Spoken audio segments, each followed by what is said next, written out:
बनाकर महफूज जगह पर रख दी है। अगर मुझे कुछ हुआ तो कौम को जिम्मेदारों के नाम बताऊंगा, इमरान खान ने खबरदार कर दिया।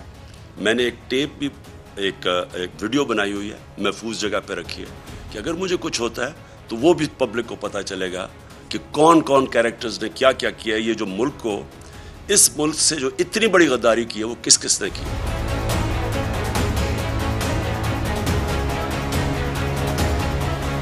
कप्तान का एक और वीडियो लिंक खिताब इम्पोर्टेड हुकूमत को खबरदार कर दिया। बोले अगर उन्हें कुछ हुआ तो जिम्मेदारान का नाम बताएंगे। कहा कि वीडियो बनाकर महफूज जगह पर रख दी है।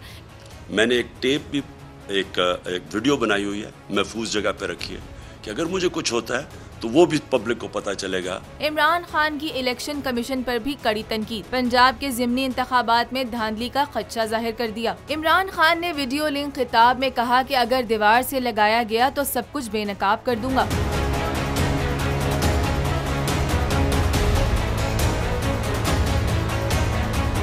अपने कारकुनों से भी वादा लिया है कि उन्हें कुछ हुआ तो कौम को बताया जाएगा कि जिम्मेदार कौन है। बोले कि उन्होंने वीडियो भी बनाकर रखी है, अगर उन्हें कुछ हुआ तो ये वीडियो सामने आ जाएगी।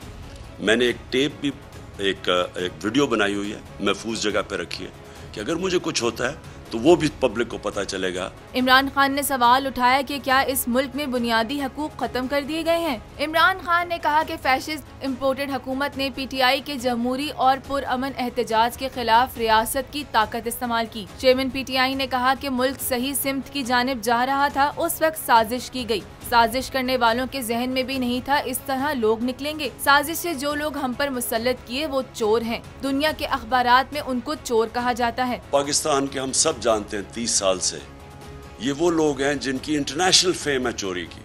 सिर्फ पाकिस्तान में नहीं, दुनिया के अखबारों में एक को 10% कहते थे आसिफ जरदारी को। नवाज शरीफ के ऊपर BBC की फिल्म बनी हुई है और उन्होंने NRO 2 की सिर्फ उनकी जो कोशिश 3.5 साल मेरे दौर में हमें सिर्फ गिराने की एक ही कोशिश थी कि किसी तरह वो दूसरी दफा जो उन्होंने चोरी की थी वो बच जाए। उन्होंने खदशा जाहिर किया कि पंजाब में धांधली की भरपूर कोशिश हो रही है, लेकिन आवाम इलेक्शन चोरी नहीं करने देंगे। तहरीके इंसाफ कामयाबी हासिल करेगी। सिंध के बल्दियाती इंतखाबात पर उन्होंने तनकीद करते हुए कहा कि इलेक्शन में 15% लोगों ने डर की वजह से हिस्सा नहीं लिया। उनका मजीद कहना था कि पीपल्स पार्टी और मुस्लिम लीग नून की वजह से आज बांग्लादेश पाकिस्तान से आगे निकल गया है।